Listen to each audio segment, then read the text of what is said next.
I am so happy to see a room full of people. This is awesome.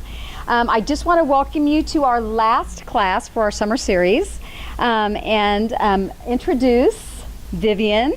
It is my privilege to introduce my guest speaker and co-presenter today, Vivian Newharth.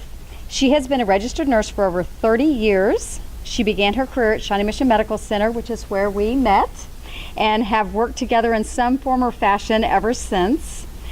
She began her career, and then she worked as a certified occupational health nurse specialist, as I am as well, in several corporate settings. Most recently, she was the wellness manager for a worldwide construction company, Lane Christensen. Vivian earned a Bachelor's of Science in Nursing at Union College in Lincoln, Nebraska, and has a certification in intrinsic coaching.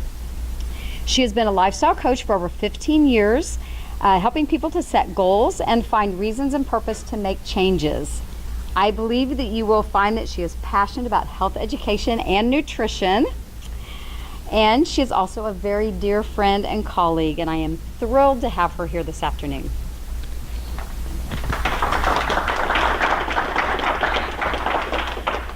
Myrna is very, very kind. Those are kind words. And it's closer to 35 years already that I have been a nurse. That's crazy where the time goes.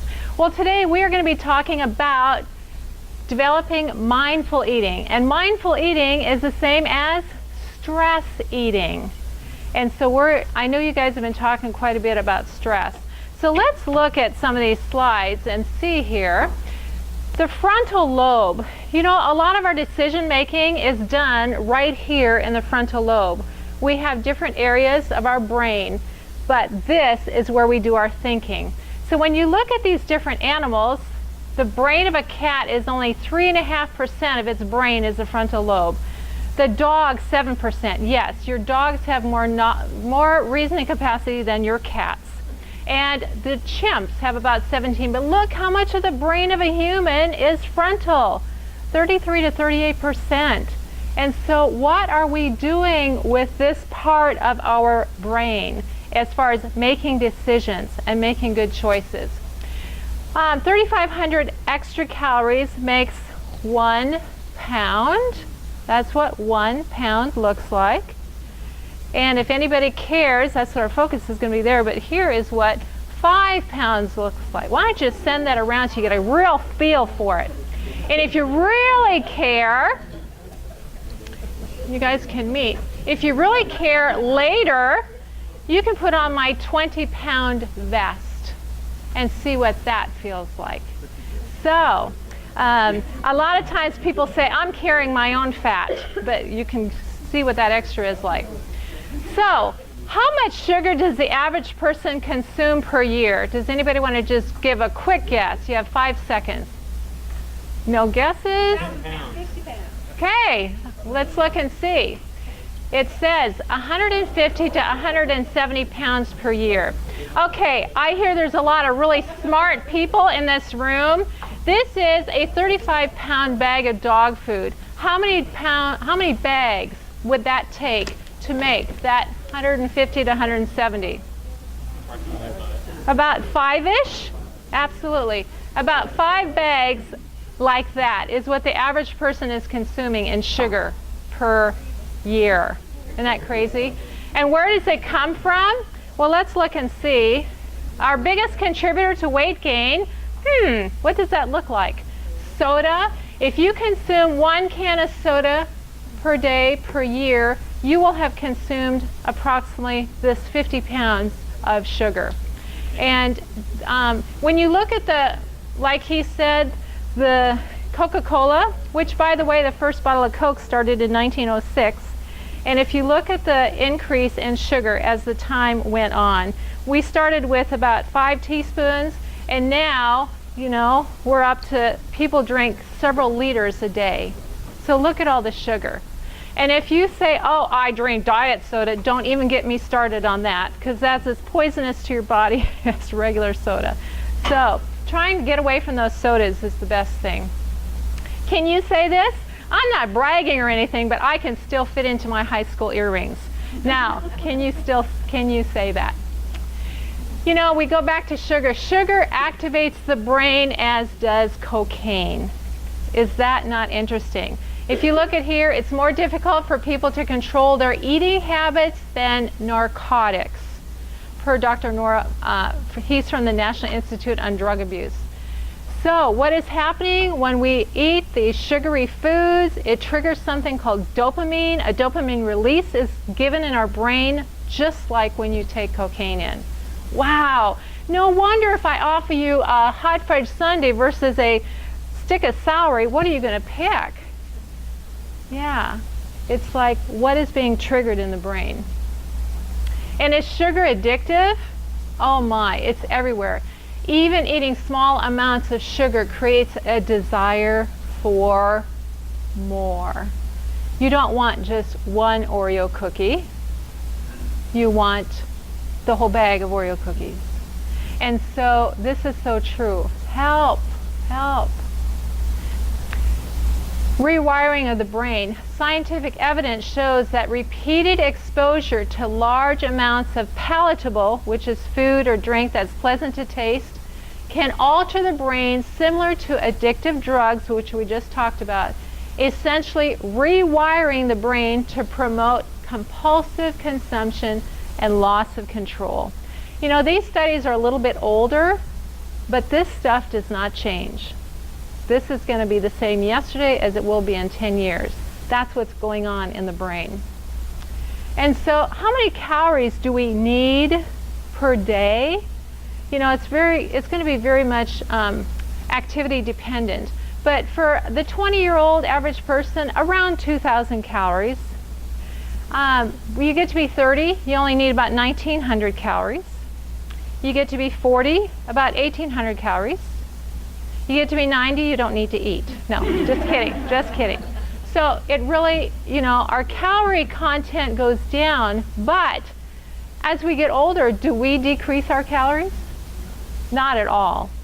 If anything, we're eating more. We're sedentary. So I thought I'd throw these alcohol slides in here because alcohol is consumed quite a bit by most Americans. One beer is 150 calories in a can. I thought this was interesting with the wine. 226 calories in a sweet wine, 5 ounces. So if you have 2 sweet wines at dinner, we're sitting here already over 400 calories. And you haven't even had the main meal. And that's pretty empty calories. So I hear guys all the time. I used to work at the Union Pacific Railroad and at the construction crews. I know how much they drank. On the weekends, they'd hit that beer hard. You have a 6-pack, look at all those liquid calories that are being consumed. Okay, our 200, all this we based around 200 calories. So when you are looking at these items, you know, a half a spice muffin, which we have right here, or blueberry, we're sitting at 200 calories for just that half a muffin. Or our 8 small chocolate chip cookies right here. Who eats just one of these? You are not going to start with one. Well, you're very disciplined then. Oh, no, okay. 4 Oreo cookies, 1.5 Hostess snack donuts right here. And then not a full glazed donut. You cannot have a full one. Only you take 1/5 of it out. So here you go to have 200 calories. Small cube cheese, 10 gummy bears, the Lay's potato chips, 20 or 14 almond M&Ms, and 1 slice of pepperoni pizza. 200 calories in each one of these. So when you are stressed, what kind of food do we gravitate towards? Voila, right here. That's what we want to eat. And those are comfort foods. Those are stress foods right there. That's what we want to gravitate for. So if we look at the veggies, on the other hand, if you look at this, 50 baby carrots or 6 regular. Now, this just blew my mind too. Right here, a half a muffin is the same calories as all this celery. Isn't that crazy? Wow. Now, I know a lot of people aren't lovers of celery, but what could you put on there to make it more palatable? Peanut butter, of course. The muffin. or hummus. Have you heard of hummus? There's hummus among us. You know, you can put that on there. And those are both high-calorie foods, but they're good quality foods. So that would be something. And then, you know, this poor potato. This potato gets such a bad rap. Potatoes aren't so bad. It's what you put on the potato. So instead of loading this with the typical butter or sour cream or foods like that, what is something different you could put on here and not the muffin? What can you put on here to make it healthy? Bacon. What else? How about yeah, celery? Plenty of that. How about chili? How about salsa or steamed veggies? There's alternatives that you could be putting on there to make that a healthy food instead of a caloric bomb. So again, thinking about what you're doing. And here too, look at all these foods. Now, avocados, of course, have more fat in them, but they are a good fat.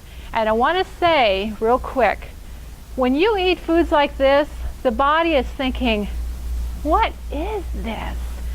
The way it processes these foods, because they're fake, they're processed, is totally different than how the body processes this.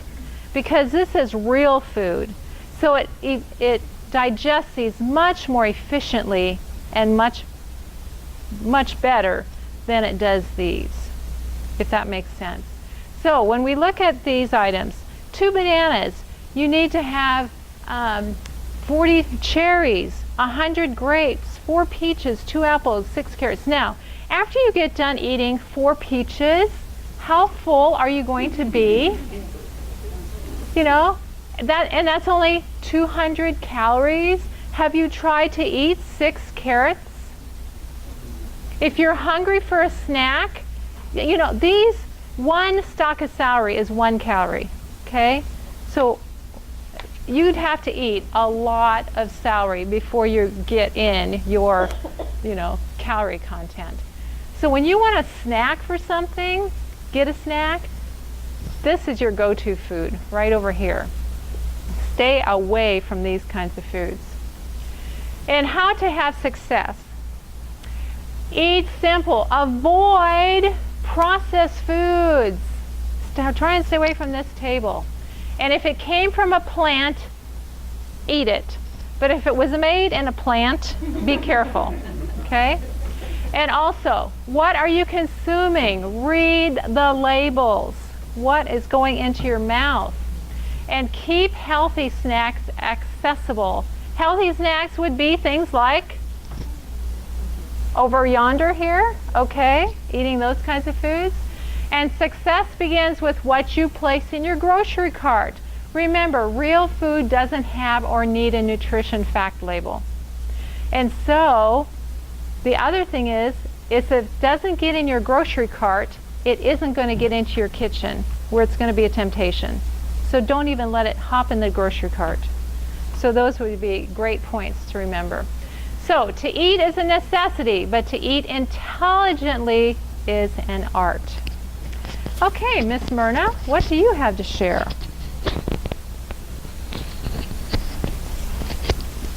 Where do you want this? That works. Okay.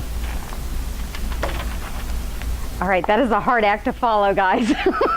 I am not nearly as dynamic, but I am still excited about the content. And you know what? I am actually going to take part of this down just for the purpose of being able to see you guys because I don't walk around as much. Okay. But this was awesome. Thank you so much, Vivian. So how often do we say we eat around our feelings? Doesn't that happen a lot? You know, gosh, I'm stressed out or I'm depressed. We're taught from childhood to associate our feelings with food. Think of birthday parties. Anytime we get together, we have food. Now, when our emotions are high or more intense, we actually become less mindful when we eat. We're not thinking about what's on our plate. We're thinking about what's inside. We're thinking about actually how we're feeling. How many times have you been bored or watching TV and looked down from the screen and realized that half a bag of potato chips or a package of cookies is gone? I mean, it happens all the time. I've gotten any more to where when I eat popcorn, I still eat when I watch TV, I'm going to be honest. But what I'll do is I will put it in a bowl, and that way I know how much popcorn I'm eating rather than, all of a sudden the bag's almost empty. So that's actually just a prime example of what we call mindless eating or stress eating. So if you're feeling bored, disappointed, frustrated, overwhelmed, all of those emotions lead to what? The refrigerator or the counter. So typically we know that we're stress eating if we crave two things, salt or sugar. That's your first clue that something's going on inside that we need to deal with. Now, did you know that the average feeling only lasts about 2 to 20 seconds? So sometimes when you're having a food craving, you can just maybe try distraction. Maybe I can go do something else. I need to walk the dog. And often that feeling will go away. But you know what? If it keeps leading you to the kitchen, really we need to deal with it differently. Even though we can't control the circumstances that lead us to all those emotions, we can try to prevent responding in a way that we'll regret later. Now, Vivian gave us some great suggestions and ideas on how to make better choices when we turn to food. But I want to talk to you about another way of dealing with these food cravings, with these tendencies to turn to food when we're upset inside or when something's going on that we can't control. And what that is to discover what it is that we value deeply and then determine if those needs are being met. So if you find that you're gravitating towards food when your emotions are high, then we need to find a replacement for eating. Because I know a lot of times we can do something different, but often we'll fall back into those old habits and we'll grab the cookie box or the nuts or whatever it is that is our comfort food. So what I've done is I've given you guys a list of core values. And these are just examples. There's a bunch. But what I want to do, these are actually things that, do you have one? There should be an extra sheet either going around. I want to make sure that you all have one. Thank you so much. Appreciate that. Sorry, they were going around when you came in. And please take a card and something to write with. Okay, your core values are things that if you don't have, if you don't get, if you don't experience on a daily or even a weekly basis, guess what? Something inside is not right. We try to find something else to fill that discontentment. What I'd like to do is I want you guys to really think about this seriously. I'm going to read these through for you. I could say take them home, do this activity. Maybe 10% of you will. I'm really serious. I want you guys to do something because all of us have needs that aren't being met. All of us. So I'm going to read through this list. If when I read something you go, oh man, that's me, I want you to mark it. I want you to put a mark by that on that actual value. Mark 2 or 3 or 7, whatever fits you. If you go through and you say, okay, this is me, I want you to make sure and denote that. Then what I want you to do is I want you to think about those values, maybe the top 3, and say, am I getting these needs met on a regular basis, on an ongoing basis, or is this something that is starving in my life? Okay, anticipation. Do you need to have something to look forward to? Is it important that family or coworkers acknowledge your accomplishments? Do you need approval and acceptance? What about being with people? Do you value association with friends and family? Some people are just naturally competitive. When I say competitive, does that ring a bell with you? How about empathy? Is it important that others know and understand your feelings?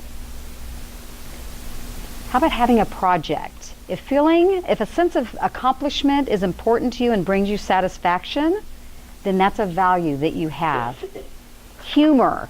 You know, simply having the need to laugh. I'm going to digress just real quickly here and give you a little bit of research, because in all of my classes I've done some research and this one was lacking. So I have to include this. So research says, scientific research indicates that humor has an incredible amount of value in terms of our physical and emotional well-being. And I want to just list these things that are actually results from studies.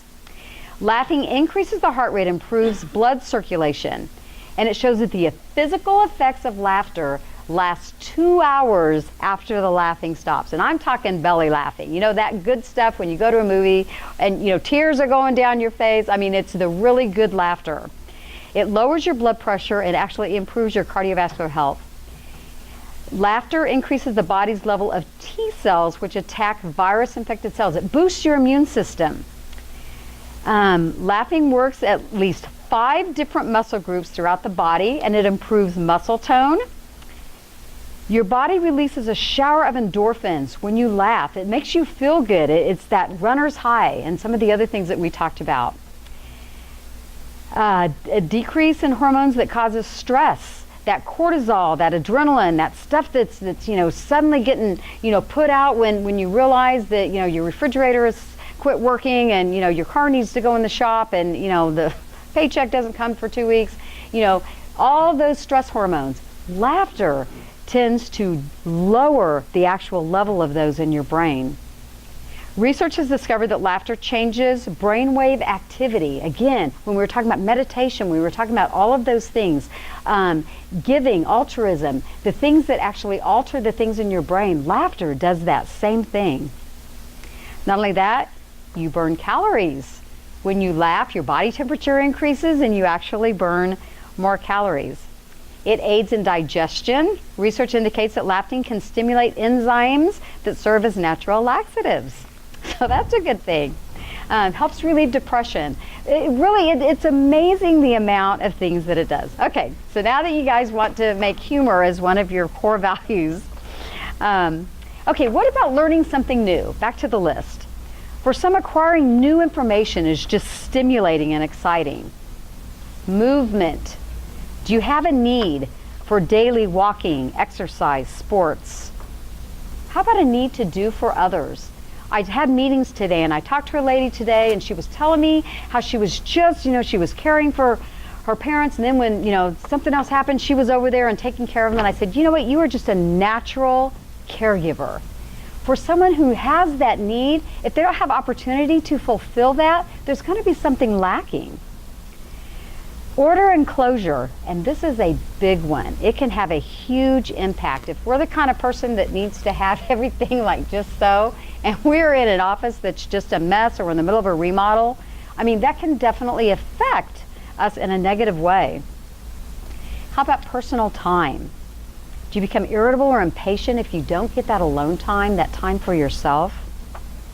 Physical touch, sleep, if your day just doesn't go right, if you don't get a certain amount of sleep, and a variety of experiences. Maybe you haven't really thought about this as a core need, but you know, some people really have a need to try new foods, to rearrange the furniture, you know, to replace the curtains every so often. You know, and that's something that truly, it's a core value. Okay, so hopefully all of you have at least 2 of things marked on your list that is important to you. Now here's what I want you to do. I've given you a 3x5. I want you to write on that card in just a few words or phrases what it is you want. What do you need to change in order to make your life richer? What are you missing? For example, I want to have more alone time. Something simple. I want to spend more time with my kids. Write down one phrase. I'm going to give you just a couple minutes. This is really important because all of us have needs that are not being met. What is it that you want? What is something you value or a need that you have that is missing from your life right now? And it doesn't have to be on that list. If that made you think of something else, write that down. A simple phrase. What do you want that you're not currently getting? Okay? Now I'm going to make a suggestion to you. What I want you to do is I want you to carry that card with you everywhere. Look at that card 10 to 20 times a day without judgment. Don't say, "Ah, geez, I never have time." No, no judgment. Just look at it with awareness. Awareness. I really want more time for myself. I need that, okay? Each time you look at that card, what I want you to do is think about ways you can make that happen. Just let it go through your mind. See if after 12 weeks you don't start making some changes that will help you reach that goal. They say what? It takes 21 days to form a habit. This isn't going to happen overnight. Think about, see how you can just eke your routine a little bit maybe. The French philosopher Voltaire says, "No problem can withstand the assault of constant thought." And it's true. The more we hold something in our awareness, the more likely we are to move toward that thing. Create for yourself, think about this, a vibrant, engaging, specific description of what it will be like when you achieve that goal. Give yourself something to work towards, something to focus on. You know, reward yourself with something on that right-hand table. Just kidding. And then over the next several weeks, see if you can begin the process of something called regular reflection. You know, say to yourself, am I doing, being, or responding the way that I want to, the way that I'd like to? And then follow that with creative action. And what I mean by that is just making small adjustments to your routine or interaction that brings you closer to those desired goals. Envision what it will look like, what it will feel like. Use all of your senses. You know, again, we've talked so much about being mindful. Use those senses and really try to find out what is it going to be like when I reach that goal. And then go to the next card. You know, really there can be a way to get rid of that turning to food when your emotions get high. Now, as your basic needs start getting met, those knee-jerk reactions will become less prevalent and eventually replaced with habits that are more fulfilling rather than things that are, you know, lead to emptiness or guilt or self-regret. So the single most powerful investment that we can ever make in life is investment in ourselves. That's the only way that we're really able to make a contribution to others. And you know, think about that. That was one of those basic needs that every human being has, is to make a contribution. We're responsible for our own effectiveness, for our own happiness. It is a daily choice. Now, as you recall, physical health affects mental health. Think of that frontal lobe of the brain, but also it's the other way around. You know, our emotional and our mental health affects our physical health, what we do on our downtime. You know, do we exercise or do we sit and eat, play computer games, whatever? You know, are we actually doing things that are healthy? So when our daily habits reflect our deepest values, then those ability to actually deal with stressful situations, cope with things out of our control, we respond more like our best selves would respond. So I'm going to end with a quote by Michelangelo. "The greater danger for most of us is not that our aim is too high and we miss it, but that our aim is too low and we reach it." Thank you. Thank you for supporting this series. Thank you for coming today. The best to all of you.